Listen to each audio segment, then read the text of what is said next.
The Tale of Mrs Tiggy-winkle. Once upon a time there was a little girl called Lucie, who lived at a farm called Littletown.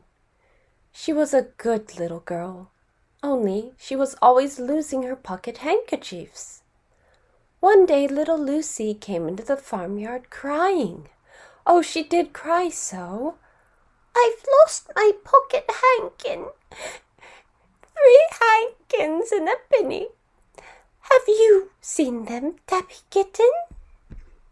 The kitten went on washing her white paws, so Lucie asked a speckled hen, "Sally Hennypenny, have you found 3 pocket handkins?" But the speckled hen ran into the barn clucking, "I go barefoot, barefoot, barefoot." And then Lucie asked Cock Robin sitting on a twig. Cock Robin looked sideways at Lucie with his bright black eye, and he flew over a stile and away. Lucie climbed upon the stile and looked up at the hill behind Littletown, a hill that goes up, up into the clouds as though it had no top. And a great way up the hillside she thought she saw some white things spread upon the grass. Lucie scrambled up the hill as fast as her stout legs would carry her.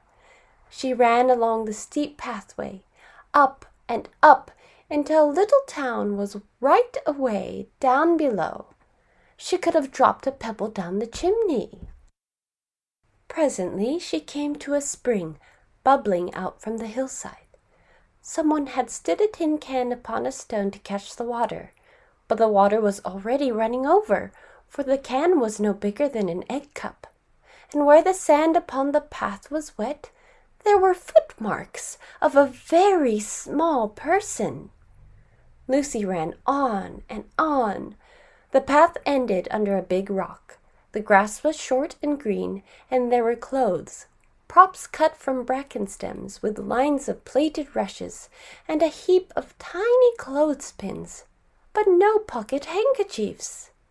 But there was something else, a door, straight into the hill, and inside it someone was singing, "Lily white and clean, oh, with little frills between, oh, smooth and hot, red rusty spot, never here be seen, oh." Lucie knocked once, twice, and interrupted the song. A frightened voice called out, "Who's that?"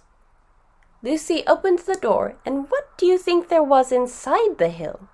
A nice clean kitchen with a flagged floor and wooden beams, just like any other farm kitchen.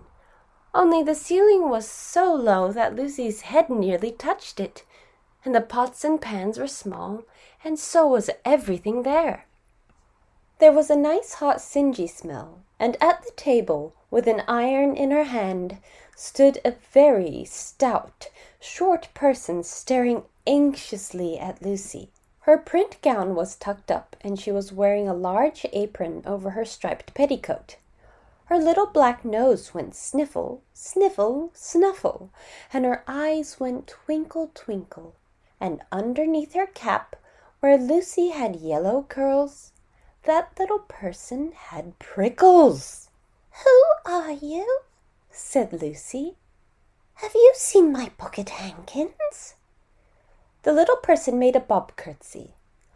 "Oh yes, if you please, my name is Mrs Tiggy-winkle. Oh yes, if you please, I'm an excellent clear starcher."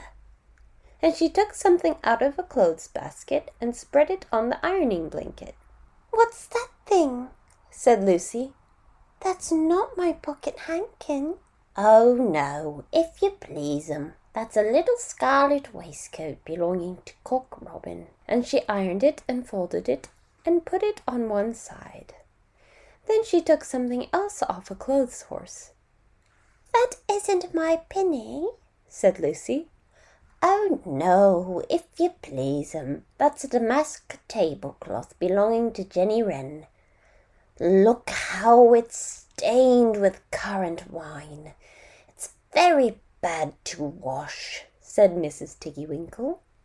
Mrs. Tiggy-winkle's nose went sniffle, sniffle, snuffle, and her eyes went twinkle, twinkle, and she fetched another hot iron from the fire. "There's one of my pocket handkins," cried Lucie, "and there's my pinny." Mrs. Tiggy-winkle ironed it and goffered it and shook out the frills.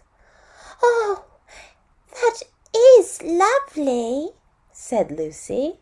"And what are those long yellow things with fingers like gloves?"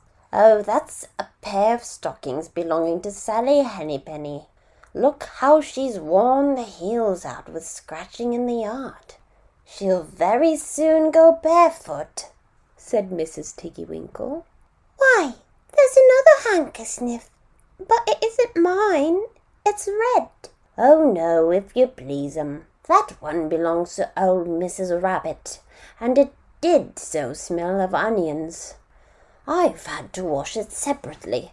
I can't get out the smell." "There's another one of mine," said Lucie. "What are those funny little white things?" "That's a pair of mittens belonging to Tabby Kitten.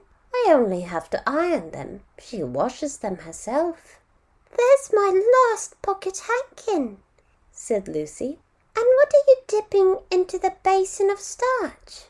"They're little dicky shirt fronts belonging to Tom Titmouse. Most terrible particular," said Mrs. Tiggy-winkle. "Now I've finished my ironing, I'm going to air some clothes." "What are these dear soft fluffy things?" said Lucie. "Oh, those are woolly coats belonging to the little lambs at Scalegill." "Will their jackets take off?" asked Lucie. "Oh, yes, if you please, Look at the sheep mark on the shoulder, and here's one mark for Gatesgarth, and 3 that come from Littletown. They're always marked at washing," said Mrs. Tiggy-winkle, and she hung up all sorts and sizes of clothes. Small brown coats of mice, and one velvety black moleskin waistcoat, and a red tailcoat with no tail belonging to Squirrel Nutkin, and a very much shrunk blue jacket belonging to Peter Rabbit, and a petticoat not marked that had gone lost in the washing, and at last the basket was empty. Then Mrs. Tiggy-winkle made tea, a cup for herself and a cup for Lucie. They sat down before the fire on a bench and looked sideways at one another. Mrs. Tiggy-winkle's hand, holding the teacup, was very, very brown and very, very wrinkly with the soap suds, and all through her gown and her cap there were hairpins sticking wrong end out, so that Lucie didn't like to sit too near her.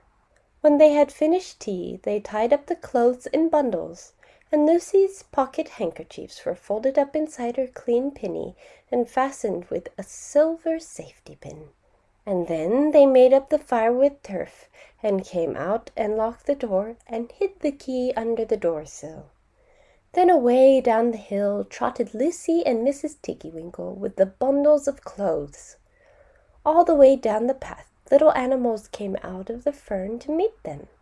The very first that they met were Peter Rabbit and Benjamin Bunny, and she gave them their nice clean clothes, and all the little animals and birds were so very much obliged to dear Mrs. Tiggy-winkle, so that at the bottom of the hill when they came to the stile there was nothing left to carry except Lucie's one little bundle. Lucie scrambled up the stile with the bundle in her hand, and then she turned to say, "Good night," and thank the washerwoman.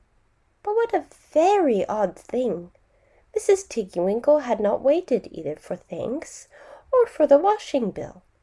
She was running, running, running up the hill, and where was her white frilled cap, and her shawl, and her gown, and her petticoat? And how small she had grown, and how brown, and covered with prickles! Why, Mrs. Tiggy-winkle was nothing but a hedgehog. Now some people say that little Lucie had been asleep upon the stile, but then how could she have found 3 clean pocket handkins and a pinny pinned with a silver safety pin? And besides, I have seen that door into the back of the hill called Cat Bell's.